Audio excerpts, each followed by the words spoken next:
Show Bass and Bonsai. We are going to do some cast testing, but first I figured I'd do a little unboxing, show you the haul that I just picked up at Rogers Sporting Goods. I'm not allowed to go to Rogers Sporting Goods anymore because every time I go up there, they have everything on sale and I buy too much stuff. So anyway,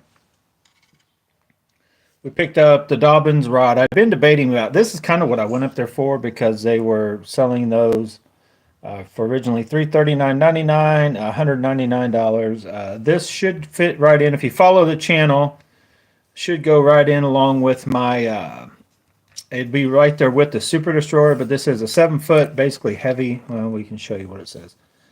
7-foot, one piece, 10 to 20 pound, quarter to 1 ounce, heavy, fast action. So, what's up, Frank? So anyway, I've been debating about getting one of these since they came out, what, 9-10 years ago. I had the original 740, well, I think it was actually second gen. Is this the third gen of the Dobyns stuff?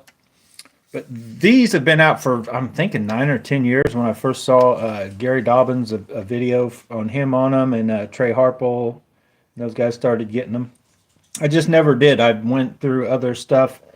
So anyway, am I backtracking? Not really. I mean, I figured for $200, it's kind of a rod I can kind of need in the lineup because my Super Destroyer I love for spinner baits. So I'm hoping this will take the place of spinner baits in all honesty, or some bottom bouncing jig type stuff, but that heavier action. Because if you guys know, so far I've got the Lews Elite TI 6'10" medium heavy, and I picked up the KVD thing medium heavy, and we also have the medium plus Poison Adrena. So I've got the Tequila back rack and the Super Destroyer, which are kind of in a power level higher than those. So I'm hoping this fits either with those or in between those and the other two Lews rods. It's definitely, I think it's stiffer than, it may be stiffer than the Super Destroyer. I will have to test that side by side. So anyway, I'm going to do a quick unboxing of the reels, and then I'm going to hurry up and get some line on those reels and put one of those reels, you guys can probably guess which one, on this rod and get out and do some cast testing while we'll still have 60-some degree temperatures. So also stay tuned. I got a huge unboxing tonight if everything shows up. If you guys remember right, oh, easy there, Lews. The UPS stuff from Tackle Warehouse supposed to have been showing up, and finally at 9:30 last night, one showed up. Well, the skirts for our jigs and chatterbaits is supposed to be here today, plus everything else that I ordered from AliExpress also shows it'll be delivered today. So let's go to the reel. Here's what I went up there for. I went up there for the Dobyns, and I was going to put this reel on it and see if I liked it because I wanted to try this out. I've called this, I'm pretty sure this is just Daiwa technology that's been around forever, that it's slightly changed. All the new Lews reels, like every one of them almost has a different braking style. The Elite TI I got's got a different one. This one I'm getting ready to show you has got a different one. This has got a different braking system. And I believe the purple one also has a different braking system. They are kind of, I guess they're trying to figure out which braking system works the best or sells the best. But anyway, there's a lot of talk about this one. Some people said, oh, it's digital. It's like the, I've heard it talked about being like basically the DC Shimano reels. I've heard it talked about, oh, it's so effortless, like it frees up everything. I'm like, yeah, that's the whole point of the SV and the Daiwa. Kicks out during the cast, kicks in, so there's no magnetic anything against it. The whole point of the zero adjuster, the spool's as free as you can get it while you're reeling, so there's no resistance, and I can feel a little resistance right now. So anyway, got one of these. You guys want to see what it looks like. You guys know me. These are very small, lightweight. This will definitely get probably cork knobs somehow, some way. Maybe have to change the whole handle assembly. But let's put it on the Dobyns because this is probably what it's going to go on. I already checked it while I was up there with one they had in the case. And I'm like, yeah, that's a pretty sick looking combo. Just envision it with cork to match the cork. I know these may be good. Those inserts look like cheap in my opinion. I like this handle, actually. I'd like to find some cork knobs I can put on this, which is possibility. I know a guy that's got an Abu Garcia that's got cork knobs. So, yeah. But that's what I'm going to get some 20-pound line on. Check it. It'll work. I think it's going to be, it ain't going to be my favorite combo, but I think it's going to be right up there with that high end. It'll feel good, work good. So let's look at the braking system while we got this thing going. Very lightweight reel. So here's the whole thing in my deal, right? So I'm looking at this, and other than they've got the magnets, like maybe possibly different magnets styled than Daiwa does. This is a rotor, a cup, whatever you want to call it, brake disc. It's very light, the spring. So you cast the centrifugal force, makes it go out. That's the way Daiwa's been doing it forever. So here, let me show you, if you guys don't believe me. Here's one of the spools from AliExpress. So see how that just comes out. Now this one has a boost. So it comes out, and then even a harder spring. So when you cast super hard, it comes all the way out, maximum braking, and then as it slows down, it goes in, which is typical SV style, the air brakes, all that over the years, and then it finally, when you stop, it goes back in. That's some of the older SVs, you'll like hear them actually pop, where it relieves all the magnetic pressure to where it's as free filling as you can get it, which I've talked about in, why they feel so free, a lot of the reels, and this one still has like centrifugal brakes, and it's the freest filling reel you'll ever fill. But anyway, that is the same. Like, look, this and that are the same thing. These go in. This jumps up and goes inside the magnetic field, which is in here. Now it's a different concept. I get it. It's a slightly different way they've went about doing it. So yeah, is it some groundbreaking technology? Sorry, it's not. I don't even know. Has it been 2 decades that Daiwa's been doing that? It's been a while that this similar the air rotor, air brakes, or whatever has been around. So, but it's getting a lot of clout about how good it is and whatever. So I've never cast it. We're gonna, I bought one. We're gonna try it. That does not feel well. This is an 8.3 to 1. The 7.5 to 1 is what they had up there. It definitely felt a little freer. It just feels like there's too much grease, but we'll find out. It's got plenty of grease. So yeah, I'm curious. It just looking at this, I think this finish is not going to hold up. But of course, we have a zillion, and the finish doesn't hold up. So I'm going to try to baby this one, take it easy on it. But it looks very nice, very small. Palming is very good. Does feel very smooth. I don't know if I would call it like butter, but very good. I don't know if it feels as good as my Elite TI. I don't even know if it feels as good as, I'll be honest. It's way lighter comfort-wise and palming and all that, but I don't even know if it feels as smooth as my Tatula right now. But once we get it, I've been doing some testing with the Tula. I've actually thrown the cast it and reeled, and I haven't been out fishing with it, but I've more or less started to get it broke in, added a couple bearings on it. So anyway, let's go to this reel. This reel I had no intentions of getting. I went up there, was thinking about getting this reel, and I was getting a rod probably for sure. And if this reel looked good, felt good to me, and looked good on it, I was like, I need to try this because, kind of help the channel. And I'm kind of starting to like the Lews. I think Lews has jumped ahead of Abu Garcia, in my honest opinion. Like Lews, they were like the wayward stepchild, right? They were the losers compared to Abu Garcia back when they first, they're coming from the same factory, and it was like, not that they were getting the scraps and the throwaways, but like they were literally, in my opinion, were the lower tier of the reels. Even their highest end stuff wasn't as good as the mid, or the, definitely the high end Abu Garcia. But I think, I don't know how many years now, but for a while now, Lews has been up and ahead, in my opinion. So anyway, they had this reel up at Ryder Sporting Goods.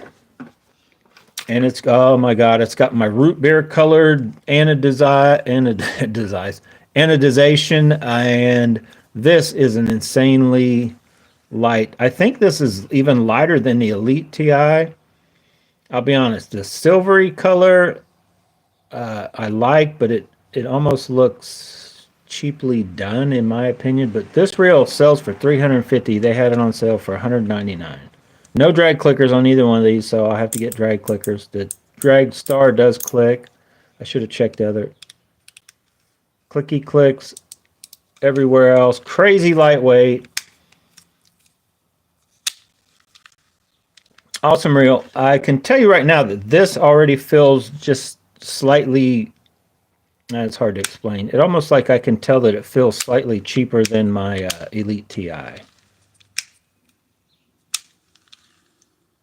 So got that crazy Lews lady type deal that she sends you in the mail if you ask. It's got a actually completely different pattern. The other one I think looks more like carbon fiber. This is a little different, but same overall feel. Plastic, just like the other one, is also, I believe, plastic. Now I do have, if no, these are springy loaded too. I have to see what kind of. See, everybody's kind of going to that now, to where it's just it's the way to go. This is 7.5 to 1. So yes, this reel for 200 bucks, it's going to go on the, well, here, I'll show you. Then I got to get out of here. I'm going to get line rigged up on them and get out and do some cast testing. So I'll probably jump out there first before I take it off and just cast around, since I've already got it mounted on this rod.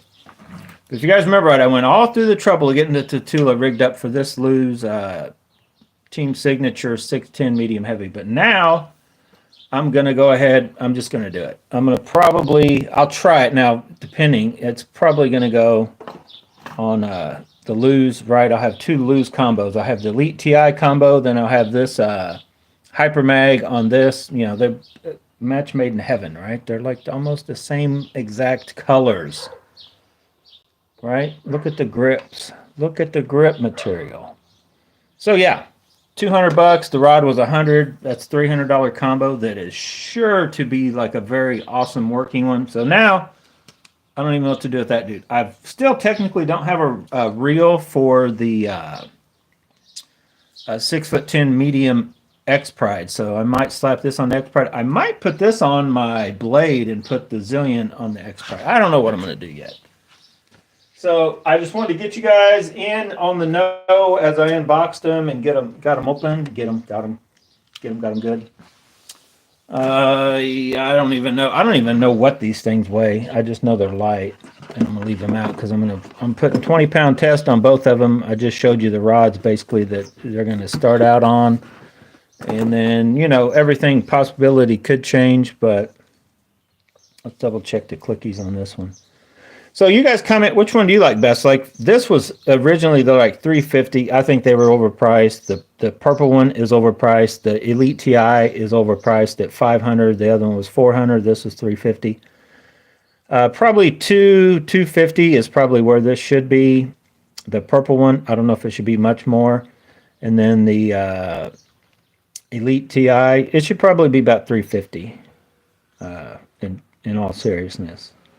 If they wanted to just, it's just my opinion. This thing, I don't know if it's priced right or not. I'm definitely going to try to, I think I'm going to try to, that is not gold, or it's not orange. It's like an orangish gold. So nothing's going to go with it. The gold, I don't know what color that is. The Dragstar does have some, I don't know. This Dragstar looks cheaper than this Dragstar. Is that aluminum? Or is that just plastic?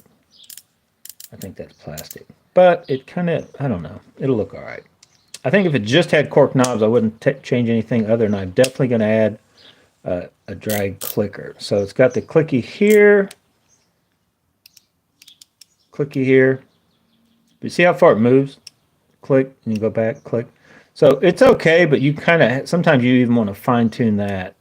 So anyway, let me make sure. So free, you got F, which I guess is free, and then it goes all the way up to, this thing goes forever. M.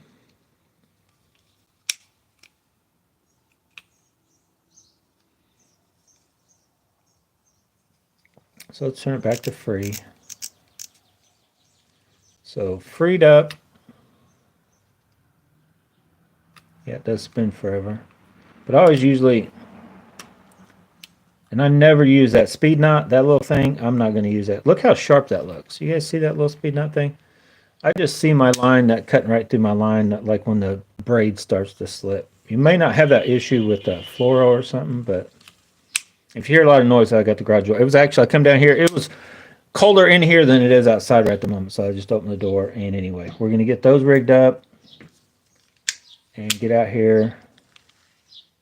So I actually have this. If you guys remember right, they sent me the wrong stuff. I may try to, that Gomexis knob would look pretty good on there because it's already got too much. It's got too much silver. Can you go, I know you can OG, you can over gold. We've already done it. But maybe is it possible to over silver? I don't know. We're going to find out. All right, guys, stay tuned. Thanks for watching this quick little unboxing. Stay tuned. I'll give you my update once I get out here and do some cast testing with both of these, with the Dobyns.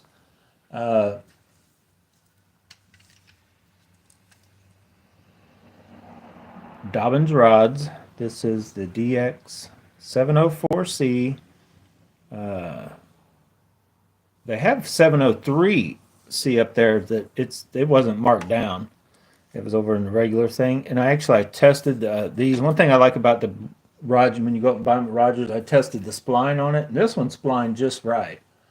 The 703 that is over there for the regular price, it's actually splined a little off. It twists just a little bit when you put it under load. Because most of my rods, I do believe that the Tequila Baccarat is slightly off. I think the Blade and the Super Destroyer are right on. And the rods I just picked up from Rogers, they're all spline good. Poison Adrenaline is spline good. I believe everything. I think the Tequila Baccarat's the only one that it's just, and it's not off by a lot. I think the filling is slightly off, or one of the purple rods is slightly off. But anyway, quickest one ever. Well, let me read that.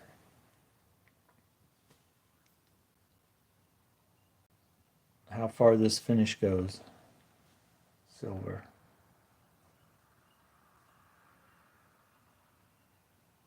No, you want to talk about, you mentioned emerald green. I want to say it's Castaway, the Invicta, the older ones or whatever. You guys know the one I'm talking about, had that darker brown wind type material. I think it was Legacy Fishing. I saw them use it. I don't think you can get those anymore. Man, I wish I would have got some of those. Those rods look very nice. Anyway, stay tuned. Tune back in, have your little clicks and bells, all that stuff done, because I will be doing it. None of it's here yet. I'm going to go out and do some cast testing, and then hopefully before 9:30, the Tech Warehouse order, and we can go through all the skirt material and all the stuff I got coming from AliExpress, which is, I think I got my 10-pound braid is coming in. I don't know. There's a bunch of stuff that's now I've got other baits coming, but they're not coming on this order, so that's why I tore some of these apart already. I've got all the chatter baits so I can take off the skirts and slap some of these new skirts on. Those are still probably a week out, maybe. Thanks for watching, guys. Get out, go bass bonsai, but come back and watch the unboxing. Will be coming on later tonight as long as the postal services show up. Yeah. See you later.